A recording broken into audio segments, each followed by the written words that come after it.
Bienvenidos un día más a los estudios que estamos haciendo con el método inductivo.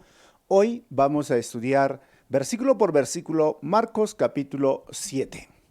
Mientras hacía este estudio recordaba la historia triste de una madre que perdió a su hijo porque no se le podía hacer una transfusión de sangre a este niño que tenía un problema, obviamente, en la sangre.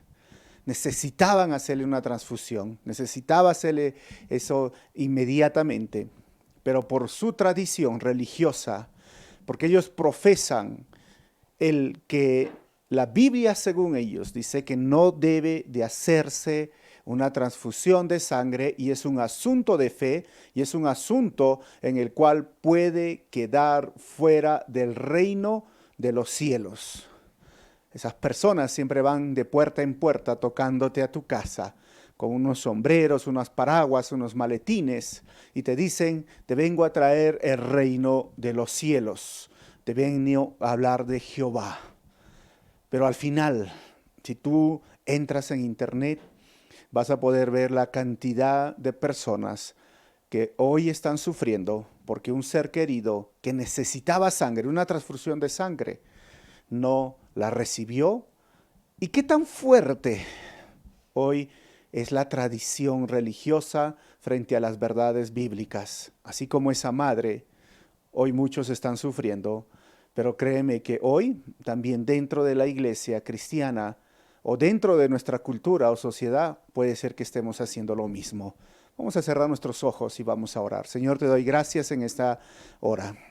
Te doy gracias, Señor, porque sé que tú estás con nosotros y tú seas glorificado, Señor, a través de tu palabra. Enséñanos tu verdad. Ayúdanos a vivir esa libertad, Señor, a la cual tú nos has llamado, porque tú has venido a romper todo lazo del enemigo, pero también a mostrar cuál es la verdad. Usa mi vida, Señor, como un instrumento en tus manos en esta mañana. Pido esto en tu nombre, Jesús. Amén. Bienvenidos una vez más a la iglesia de Calvary Chapel Arequipa. El método inductivo nos lleva a estudiar versículo por versículo, capítulo por capítulo y libro por libro. Capítulo 7 del libro de Marcos, vamos a hablar de la impureza del hombre. Vamos a hablar 3 puntos importantes en estos versículos. Primero, las tradiciones religiosas y la impureza del versículo 1 al 8. Segundo, las tradiciones religiosas y los mandamientos de Dios del versículo 9 al 13. Y tercero, las tradiciones religiosas no quitan la verdadera impureza. Versículo 14 al 23. Recordemos hasta ahora, antes de leer el versículo 1, Marcos es el primer evangelio escrito. Marcos tiene la fuente oral de todo lo que se decía y contaban los apóstoles, los discípulos, pero exclusivamente tenía la fuente oral de Pedro.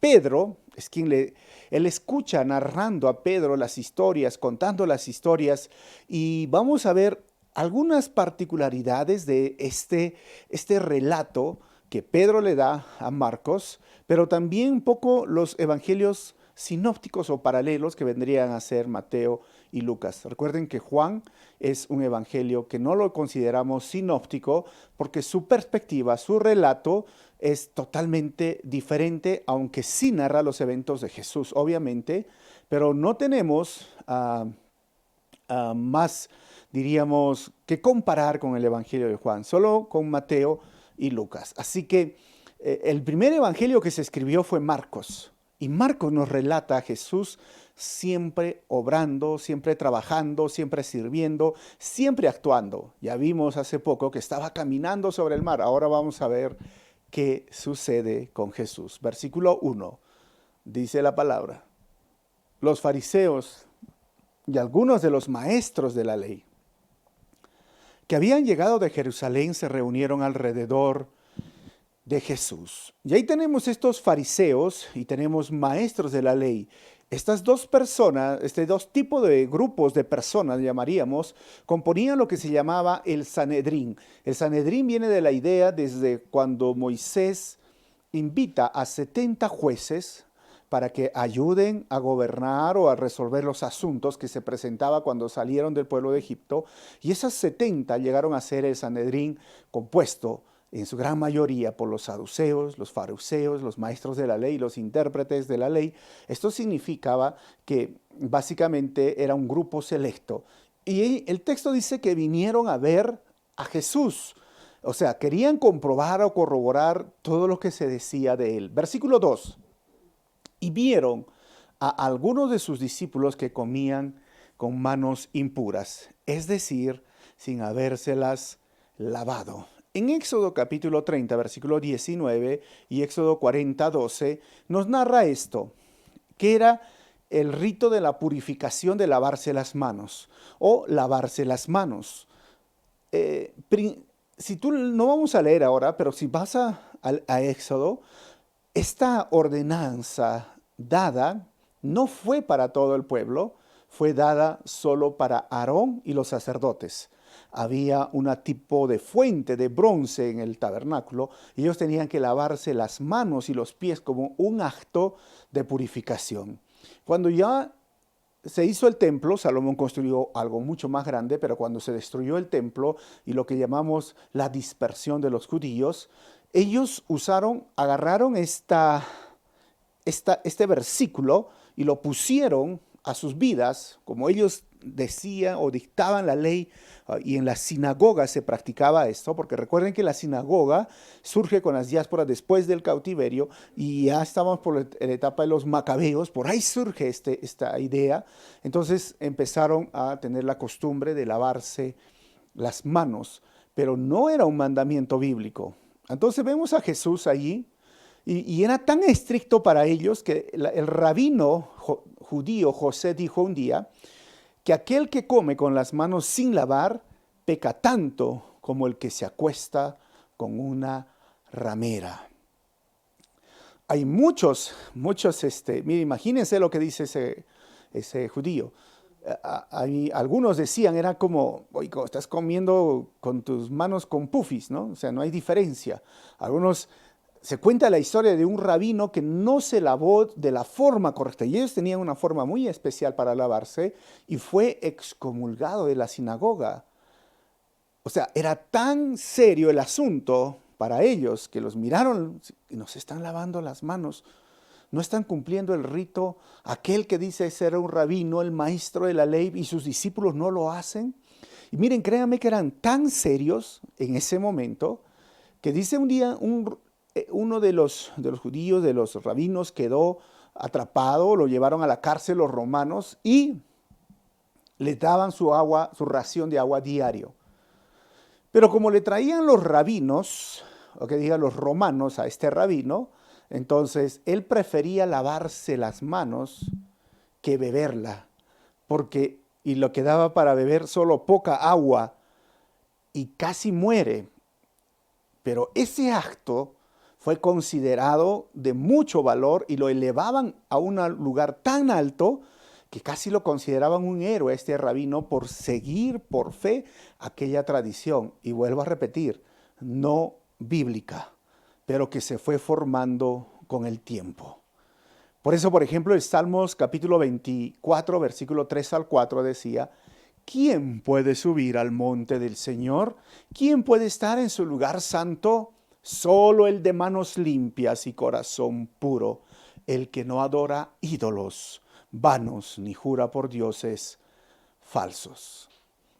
Ya en ese tiempo se hablaba de esto, el de manos limpias significaba que era un acto de purificación, de representar la santidad de Dios, pero también debería de ir acompañado con un corazón limpio.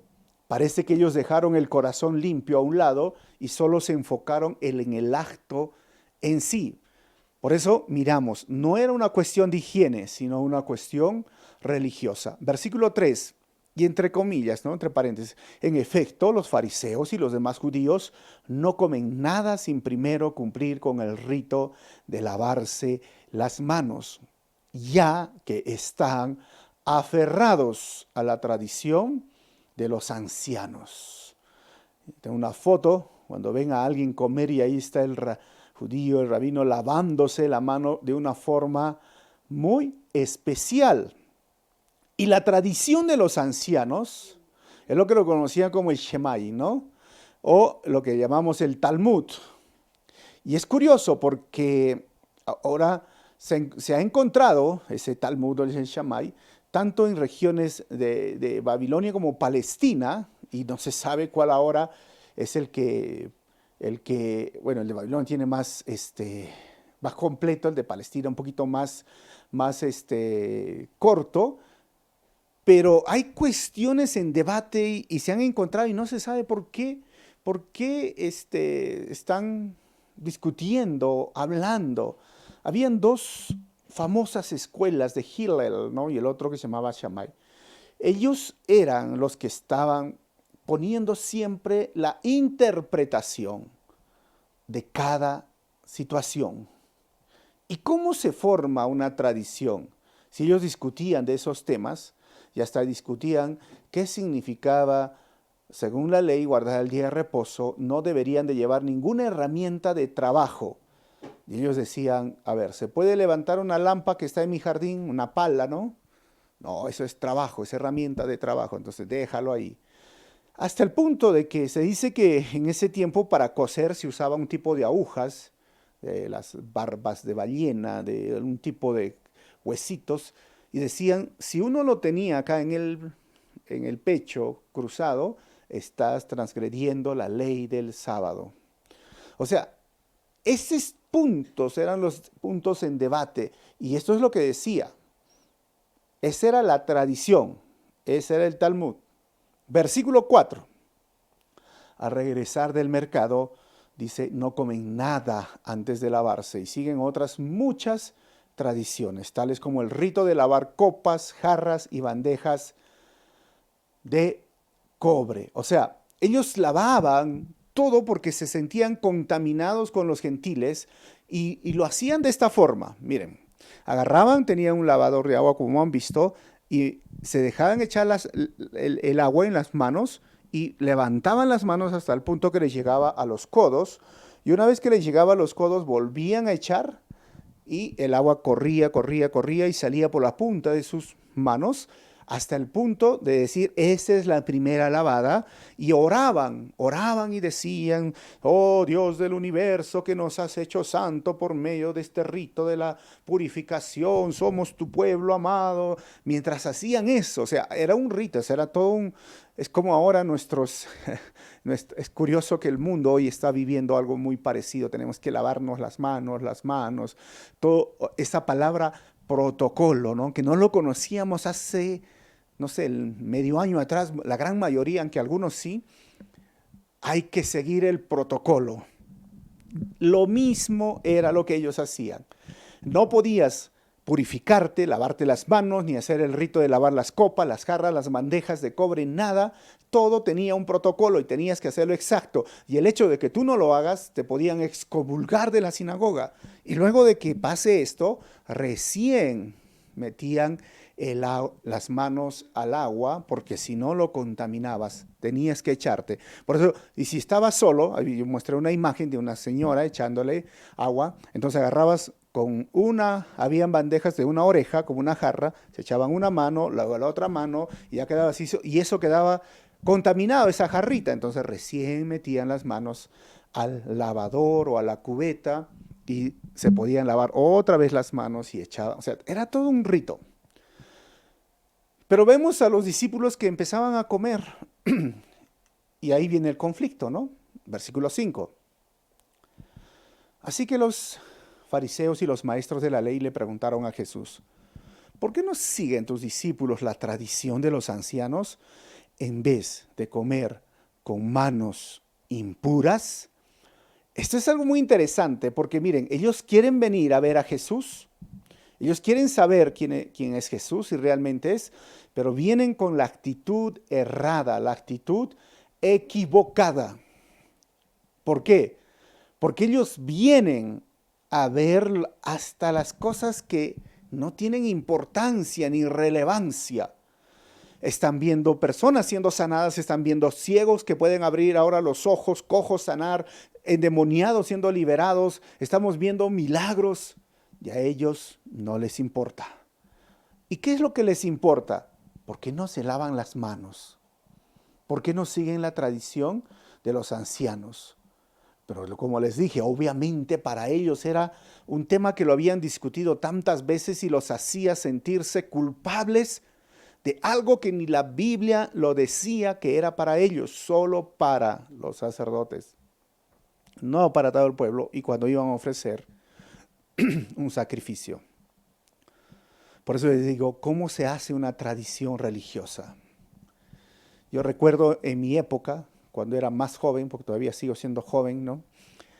Había esta tradición del corte de cabello en algunas iglesias, especialmente en la iglesia donde crecí. Y se decía que el hombre no debe de tener el cabello largo, ¿no? ¿Y qué es largo? Largo es como el que anda el pastor, ¿no? Y el pastor tenía, ese tiempo había el corte colegial, así, así tenía que ir, ese es un buen hombre. Y uno que se dejaba crecer un poquito el cabello más, no, ya lo consideraban pecador, tú no eres santo. Y algunos decían, este no puede subir al púlpito, este no puede estar ahí adelante porque tiene el cabello largo. Entonces uno tenía que estar atento, ir a la peluquería, había pocos peluqueros en esa época, ¿no? Y hasta el punto de que llegar a poner en disciplina a personas que tenían el cabello largo. Y volvemos a preguntarnos hoy en día, ¿con qué base bíblica podríamos nosotros reforzar? Ah, pero hay un versículo ahí, pero un versículo sacado fuera del contexto. Y yo les he dicho, un versículo no es suficiente para una sana doctrina. Un versículo no es suficiente para una sana doctrina. El hecho que lo mencione no significa que es una ley, porque cuando queremos ver que si es un mandamiento, un principio, debe ser aplicado de forma universal para todos los lugares. Y cuando hablamos de cabello largo, ¿qué sería de cabello largo para los morenos, ¿no? Los zambitos, los que tienen el cabello? Ellos no pueden tener el cabello hacia acá, se les crece así a ellos, ¿no? Imagínense. ¿Y qué sería entonces los que no tienen cabello? ¿Son más santos que los que tienen cabello largo? No, pues no lo es, ¿no? Entonces, eso es algo muy importante que necesitamos recordar. Es aplicable de forma universal, es para todas las épocas, para todas las eras, es para todas las culturas.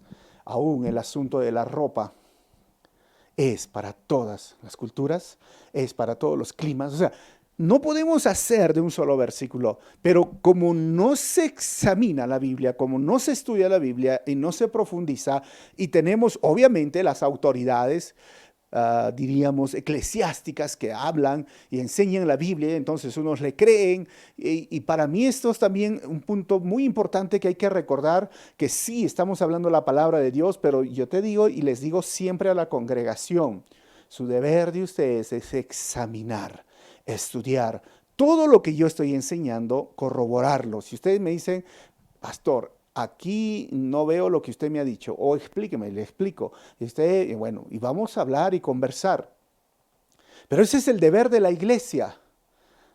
Y cuando se hablaba sobre este tema del cabello, de usos y costumbres, llegó al punto de volverse una tradición religiosa dentro de la iglesia cristiana evangélica, al punto de decir que eran santos o no eran santos y al punto de caer en disciplina. La misma actitud estamos viendo ahora en los judíos. Por eso digo que ninguna tradición religiosa debe de estar por encima en obediencia a la palabra de Dios. Versículo 6. Él les contestó, tenía razón Isaías cuando profetizó acerca de ustedes, hipócritas. Según está escrito, este pueblo me honra con los labios, pero su corazón está lejos de mí. Qué interesante lo que dice Jesús. ¿Se dan cuenta? Tenía razón Isaías, pero miren la relevancia que le da Jesús a la palabra de Dios. Por eso dice que la palabra de Dios nunca pasará. Isaías habló hace más de 700 años atrás a un pueblo que estaba desobediente y Jesús aplica la palabra de Dios para el día de hoy. Esa es la contextualización de la predicación. Lo aplica, dice, tenía razón ustedes. Y eso yo les llamo, ¿sabes qué? Hipócritas. ¿Y por qué son hipócritas?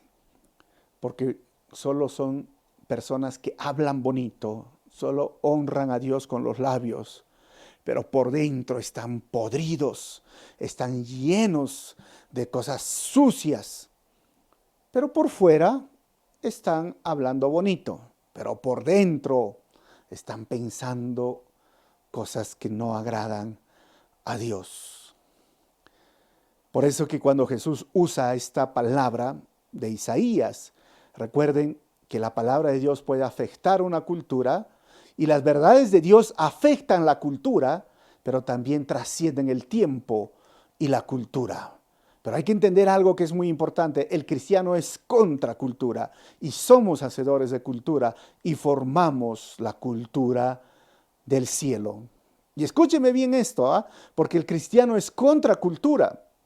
Porque aquí los fariseos están diciendo, los maestros de la ley, pero nuestra cultura, nuestra tradición, tenemos que lavarnos. Pero el cristianismo, cuando miramos la Biblia y lo que hace Jesús, va en contra de la cultura. Y formamos y somos hacedores de una cultura. Y esa cultura no es la cultura del mundo, es la cultura del cielo. Y no es la cultura de la religión, porque hoy en nuestro país se dice que hay más católicos por tradición, por cultura, que por convicción. No entienden la Biblia, no leen la Biblia, no adoran a Dios, pero así a su cultura. Por eso hay tantas fiestas religiosas que hoy estamos y ni siquiera saben la esencia de esa fiesta religiosa. Y cuando yo digo que el cristiano es contracultura, te lo voy a poner en cuestiones del matrimonio. La Biblia no es ni machista ni feminista, pero si el cristiano, el varón, quiere ir en contra de la cultura que prima hoy en Latinoamérica, debería ser no ser machista. Vuelvo a repetir, debería no ser machista. Pero obviamente, cuando un varón aquí no es machista, todos le van a decir, oye, eres un saco largo, oye, eres un mandiles, ¿no? Oye, tu esposa te dice esto, te dice... Pero es que no significa que yo ceda a la cultura. Y yo voy a hacer una cultura. ¿Y cuál es esa cultura? Lo que Cristo, así como Cristo trató a la iglesia, yo voy a tratar a mi esposa. Y formamos una cultura del cielo. Lo mismo puede ser en mi honradez, en mi trabajo. Lo mismo puede ser en no estar coimeando. Lo mismo puede ser en la forma que yo vivo mi sexualidad. Cuando un joven dice, miren, toda la cultura dice, pero todos tienen sexo fuera del matrimonio, ¿cuál es el problema? Y tú dices, no lo voy a tener. Voy en contra de la cultura. Y voy a hacer una cultura, que es la misma que dice la Biblia, yo me voy a mantener libre hasta llegar al matrimonio puro. Y todos te van a mirar así. ¿Por qué? Porque yo voy a formar una cultura y esa es la cultura del cielo. Lo opuesto a lo que estaban viviendo estos líderes religiosos, lo opuesto a lo que hoy se está viviendo en nuestra sociedad, un país considerado cristiano, un país religioso, pero como digo, tristemente a veces sucede esto en las iglesias. Recuerden eso. Isaías 29:13, Jesús se refirió a esto cuando habló. El Señor dice, este pueblo me alaba con la boca y me honra con los labios, pero su corazón está lejos de mí. Su adoración no es más que un mandato enseñado por hombres. Y Jesús, ¿sabes cómo los llamó? Hipócritas. Y la palabra hipócritas está compuesto por dos palabras, bajo y juzgar. O sería juzgar bajo, de una manera baja. Hablar detrás de una máscara, podríamos llamarlo, o sobreinterpretar, porque esto está relacionado con estas máscaras que ustedes pueden ver, que son del teatro griego. En el teatro griego se usaban estas máscaras y es curioso, miren, porque trataban de hacer mofa o de, como estamos hablando aquí, ¿no? O sea, sobreinterpretar, hacer un poco de parodia, hacer un poco de broma, de chiste, exageración del personaje del momento, obviamente. Y imagínate que yo voy a hacer ese actor, ¿no? Hoy día lo llamamos actor, hoy día la llamamos actrices. Pero ese actor yo voy a representar a X, Nerón. Y empiezo a actuar como Nerón. Y no me va a salir porque Nerón era medio extraño, dicen, ¿no? Entonces, empiezo a actuar así, bla, bla, bla, bla, bla. Y la gente se para, me aplaude. y la gente, ¿saben qué me gritaba? Hipócrita, hipócrita, y cuando terminaba el show, y entonces me abrazaba la gente y me decía, ¿sabes qué? Has sido un buen hipócrita, te pasaste de hipócrita, porque de ahí era lo que se usaba la palabra actor. Hoy los llamamos pues actores, antes los llamaban hipócritas.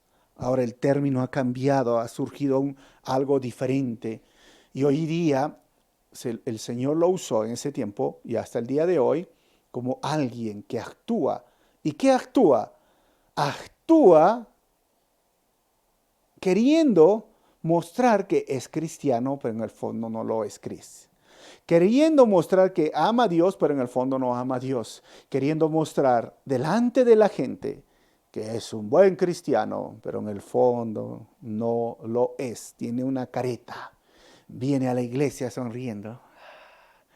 Hermano, varón de Dios, hermanita, ¿cómo está hermanita? Entre mujeres, ¿no? Riendo, pero por dentro están diciendo, esta vara que me saluda, este que se cree, ¿me entienden? Eso es un hipócrita del teatro, del cristianismo. Los denuncia a los rabinos, a los judíos, y rápidamente voy a leer por qué. Miren, porque ellos daban limosnas no solo para ayudar al pobre, sino para ser ensalzados por los demás, Mateo 6.2.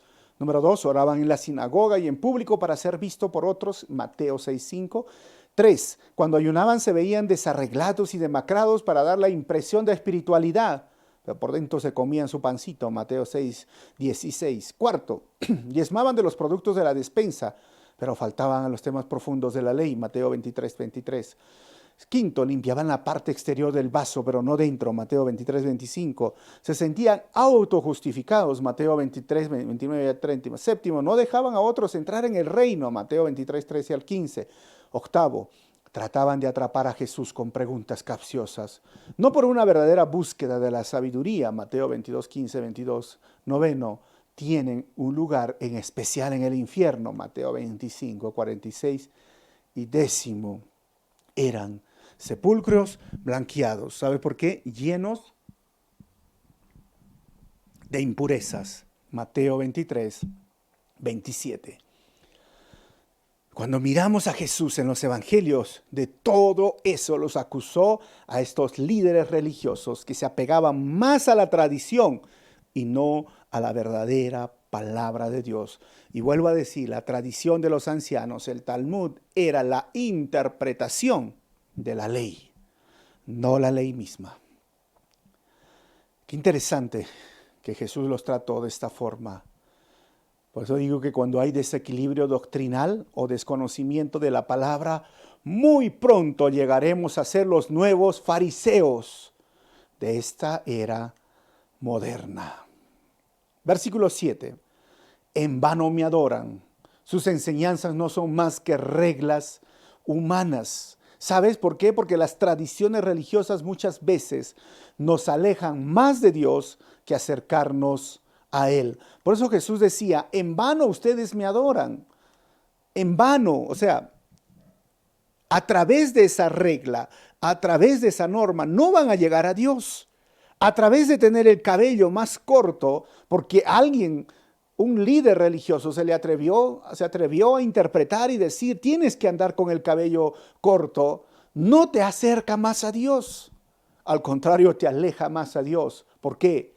Porque te estás preocupando siempre. Dices, mi cabello estará corto, largo, y entras en ese, o enfocarte en ese punto y te descuidas de la verdadera esencia, de la palabra del Señor. Eso es lo que estaba sucediendo. Versículo 8, ustedes han desechado los mandamientos divinos y se aferran a las tradiciones humanas. Y la palabra, miren, han desechado significa enviar lejos los mandamientos de Dios. Y aferrarse es asirse o agarrarse con fuerza. ¿Y a qué se han agarrado? A las tradiciones. ¿Entienden? Eso es muy importante, porque ¿en qué momento llega ese quiebre de obedecer la palabra pura de Dios y las tradiciones formadas por la iglesia? o las tradiciones formadas de los siglos, o las tradiciones de las denominaciones, o las tradiciones formadas de una iglesia en particular. Tengamos cuidado, porque podemos llegar a ser los nuevos fariseos el día de hoy. Y te hacen sentir mal. Un día yo estaba ministrando en el grupo de Johnny and Friends y fui con mi camisa había una entrevista para el equipo, hacíamos una conferencia de prensa y estaba sin corbata. Bueno, no es tradición, ustedes saben de Calvary Chapel de corbata, y en la Biblia tampoco habla de la corbata. Esto es solamente algo que ha surgido en los años. Pero obviamente respeto aquellas denominaciones que dicen que usa tu corbata, obviamente. Pero el punto es que estaba allí y vino una hermana de otra iglesia que tenía muy en alto la corbata y me dijo, el pastor, están buscando al pastor. Y yo dije, acá estoy yo. Y me dijo, ¿usted es pastor? Yo dije, sí. ¿Y dónde está su corbata? En mi casa. Le dije, no, ¿por qué? No, pero usted va a hacer la conferencia de prensa y va a representar a Dios. ¿Dónde está su corbata? Dije, no tengo corbata, no uso corbata. Y ninguno de los estadounidenses tenían corbata. Pero el pastor peruano tenía que tener corbata y había unos pastores, ¿no? Era interesante la perspectiva de ella y me dio sentir mal. Me dijo, usted no está representando a Dios. Le dije, hermana, yo no quiero tener este tema de conversación con usted ahora, ¿no? Pero yo vivo mi santidad y soy santo y voy delante del Señor. Usted no es santo, necesita su corbata. Bueno, hermanos, un tema que a veces, en lugar de acercarnos a Dios, nos aleja de Dios. Y en lugar de amar a nuestros hermanos, ¿sabes qué? Nos aparta del amor de Dios. Y cuando estamos en medio de esto, ahí estamos convirtiéndonos en los nuevos fariseos modernos. Versículo 9, miren lo que dice Jesucristo, la segunda parte. Y añadió, qué buena manera tienen ustedes de dejar a un lado los mandamientos de Dios para mantener sus propias tradiciones. ¿Por qué? Porque muchos piensan que la religión es un puente para llegar a Dios, mientras que la religión siempre es un obstáculo para llegar a Dios. Y ojo, que muchas personas hacen su devoción el 1 de mayo, la Semana Santa, y piensan que se acercan a Dios, pero al contrario los alejan de Dios. Piensan que esa es la manera. Por ejemplo, hay personas que el día viernes no comen carne. No hay que comer carne.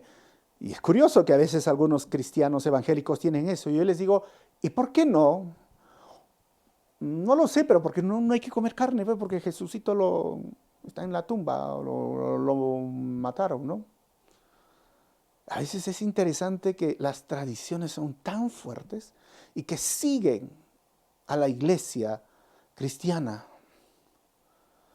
¿Y cuál era el asunto en este libro? Versículo 10 dice, por ejemplo, Moisés dijo, honra a tu padre y a tu madre. Y ese es uno de los 10 mandamientos.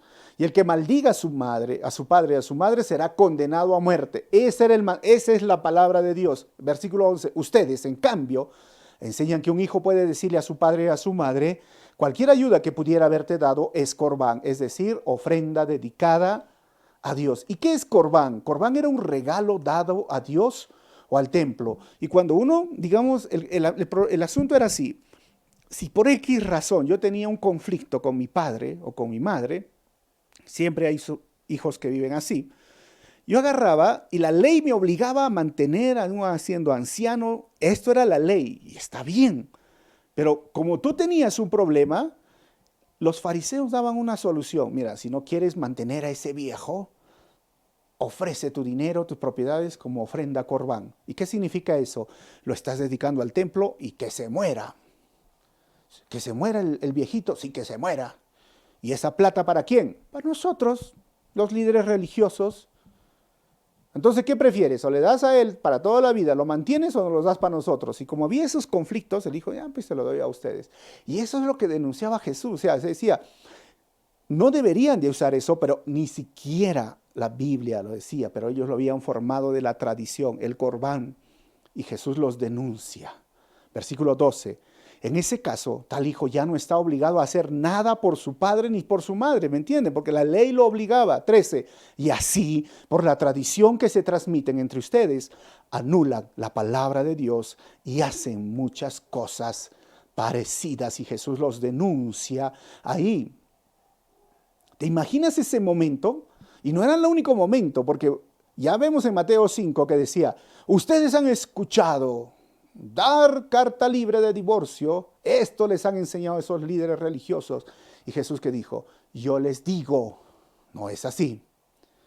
Ustedes han escuchado sobre tal mandamiento, Jesús dijo, yo les digo, no es así. O sea, siempre los confrontó a esa tradición, a esa mala interpretación de los fariseos. Versículo 14, y termino de la última parte de las tradiciones religiosas, no quitan la verdadera impureza. De nuevo Jesús llamó a la multitud. Escúchenme todos, dijo, y entiendan esto. 15. Nada de lo que viene de afuera puede contaminar a una persona, más bien lo que sale de la persona es lo que la contamina. ¿Qué? Sí, Mateo 5, 17, 18, que dijo Jesús, no piensen que he venido a anular la ley o los profetas, no he venido a anularlos, sino a darles cumplimiento. Les aseguro que mientras exista el cielo y la tierra, ni una letra, ni una tilde de la ley desaparecerá hasta que todo se haya cumplido. Pero volvemos a preguntar, si tú dijiste eso, Jesús, ¿cómo dices que nada de lo que viene de afuera puede contaminar a una persona? Si tú estuvieras ahí y crecerías con las normas judías, te quedarías así. ¿Cómo es eso? ¿Y el chancho? Jesús, ¿y el chancho? Jesús, ¿y los mariscos? Porque no se puede comer mariscos. Y el cuy, Señor, el cuy, o sea, yo tengo ganas de comer cuy, pero la ley me dice que no puedo comer cuy. Y ahora tú vienes, Jesús, y me dices que nada de lo que viene afuera puede contaminar a una persona. O sea, esto era una revolución. El ejemplo clásico de Jesús, de reinterpretar. Jesús está reinterpretando el Antiguo Testamento. Él está anulando esas leyes alimentarias de Levítico capítulo 11. Él sí podía cambiar o negar el Antiguo Testamento, pero ellos no. ¿Y sabes por qué? Porque él sí tenía la autoridad, ellos no. Esto es muy interesante porque muchos hacen de la comida o la bebida una cuestión religiosa en discusión para ser aceptados hoy en día por Dios. Y hay muchos grupos que hacen de esto una discusión. No puedes comer carne, no puedes comer chancho, no puedes comer marisco, no puedes comer cuy, no puedes comer mono. No sé si al mono no lo come, pero no puedes comer eso. Ah, sí, sí, no puedes comer. No, no. Bueno. Y miren lo que dice Jesús. O sea, uno tiene oídos para oír que oiga. Versículo 17. Después de que lo dejó a la gente y entró en la casa, sus discípulos le preguntaron sobre la comparación que había hecho. Y Jesús les dice, 18, ¿tampoco ustedes pueden entenderlo? ¿Tampoco ustedes pueden entenderlo? Les dijo. ¿No se dan cuenta de que nada de lo que entra a una persona puede contaminarlos? Miren, hermanos, esto es muy interesante. Cómo el Evangelio de Marcos nos va presentando cómo interactúa con los líderes y cómo interactúa con sus discípulos. En el capítulo 6 ya vieron que los discípulos tenían la mente embotada, no entendían lo de los panes hasta que vieron a Jesús caminar. Pero ahora el conflicto que está presentando Marcos ya no es el asunto de su divinidad, porque ellos dijeron, wow, tú realmente eres el Mesías. Ahora están yendo aún un poco más. Marcos está tratando de cambiarles el chip, de decir que cuando Jesús estuvo ahí, les cambia la forma de ver la palabra de Dios. Y no solamente la reinterpretación de la ley, sino también les está diciendo, yo soy el autor de la ley. Y como soy el autor de la ley, puedo quitar o describir, porque soy el autor, o sea, yo tengo toda la autoridad para cambiar aquello que quizás ustedes no lo están entendiendo bien. Y es curioso cuando Marcos escribe esto, porque Mateo 15:5, ¿saben quién fue el que dijo esto? Explícanos la comparación, le pidió Pedro. Pedro. Por eso es que cuando Pedro hablaba, contaba esta historia y Marcos le escuchaba, seguramente obviaba a Pedro que él haya pasado ese roche, ¿no? Porque tú cuando cuentas tu historia quieres ser el héroe de tu historia. Nunca vas a decir que te equivocaste. Y entonces, pero Mateo, que estaba ahí, le saca luz y dice, Pedro, qué terrible, Pedro. ¿Cómo vas a preguntar eso, Pedro? Y Jesús dice, ¿tampoco entienden ustedes? Miren, ¿qué está sucediendo? Jesús abolió a Moisés en este momento. Y algunos se podrían preguntar, pero ¿quién se cree este rabino no oficial para abolir a Moisés? ¿Por qué, hermanos? Porque confiar en Jesús como el Mesías prometido significaba una ruptura radical con la práctica celosa de las tradiciones y partes de la cultura. O sea, la palabra viva supera la palabra escrita y los creyentes deben adorar a Jesús y no a la Biblia. ¿Cómo? Oye, ahora sí ya te estás yendo a otro lado, me vas a decir, no, hermanos, hasta el día de hoy es igual. Los discípulos se están enfrentando un conflicto porque le escuchan a decir, vengan, no es lo que entra la comida al hombre lo que contamina, sino lo que sale. Los discípulos ya vieron los milagros de Jesús, pero ahora se están presentando o arriesgando a ir en contra de la cultura, a ir en contra de la tradición de los ancianos, e ir en contra de todo lo que ellos aprendieron durante toda su vida y de rechazar a aquellos maestros, líderes que les decían acerca de la ley, que les enseñaban. Eso era algo muy serio. Por eso es que Pedro dijo, Señor, explícanos, no entendemos al 100%. Yo creo que hoy muchas personas están enfrentando este mismo conflicto cuando ven el catolicismo, la doctrina católica frente a la Biblia. Tienen los mismos pensamientos. O sea, estás diciendo que yo me voy a ir en contra de mi abuelita, en contra de mi papá, en contra de mi mamá, en contra de mi hermana, mi hermano. O sea, no.